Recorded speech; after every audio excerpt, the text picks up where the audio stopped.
থেকে 9 জুলাই রাজধানী ঢাকায় জুলাই শহীদ, আহত ও পঙ্গু পরিবারের সঙ্গে মত বিনিময়, জুলাই স্মৃতি বিজড়িত স্থানগুলোতে স্মৃতিচারণ, আলোচনা, দোয়া, এগুলো এক সপ্তাহ ধরে চলবে 2 তারিখ থেকে 9 তারিখ। 16 জুলাই আন্দোলনের এই সময় আন্দোলন উত্তাল রূপ ধারণ করেছিল।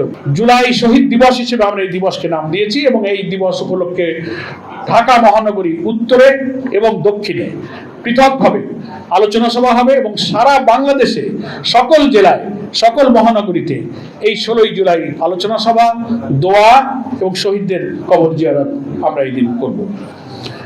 18 থেকে 31 জুলাই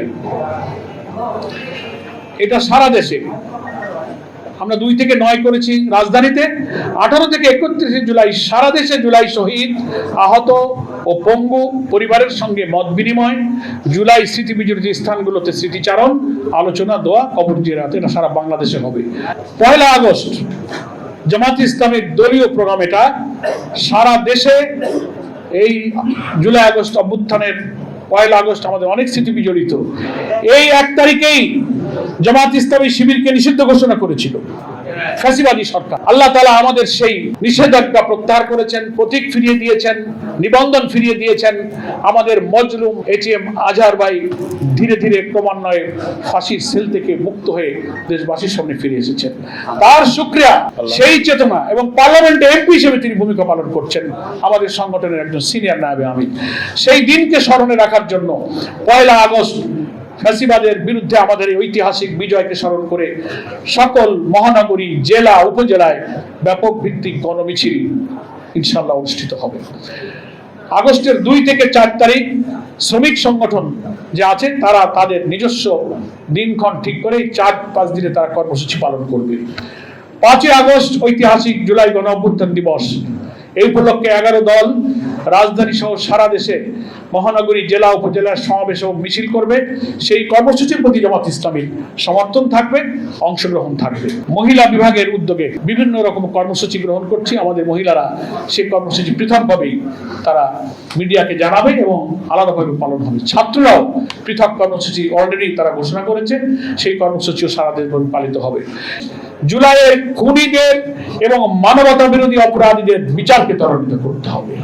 নেক্সট শহীদ ওসমান বিন হাদি নির্বাচনের তফসিল যেদিন ঘোষণা হয়েছে তার পরের দিন প্রকাশ্য দিনের বেলায় ভারতীয় আধিপত্যবাদ বিরোধী ইসলামী জনতার এই তরুণ কিংবদন্তির প্রতি ওসমান হানিকে নিষ্ঠুরভাবে গুলিবিদ্ধ করা হয়েছে। প্রায় সপ্তাহখানেক দেশে বিদেশে মুমূর্ষু অবস্থায় চিকিৎসা শেষে মৃত্যুবরণ করেছে। আমরা দোয়া করি আল্লাহ তাআলা শহীদ ওসমান হানির শাহাদাতকে মঞ্জুর করুন। আমরা এই সব মৌলিক দাবি আর জনদুর্ভোগ, দুঃখ কষ্ট, দ্রব্যমূল্য, আইন শৃঙ্খলার অবনতি, হত্যা, ধর্ষণ, চাঁদাবাজি ব্যাপকভাবে চলছে, আমাদের নেতারা সে বক্তব্য রেখেছেন।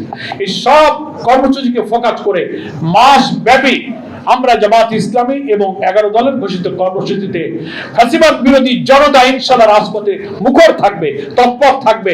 স্লোগানে স্লোগানে কর্মসূচিতে দেশকে আমরা ইনশাআল্লাহ উচ্চকিত রাখবো এবং আমরা আন্দোলনমুখর করে তুলব।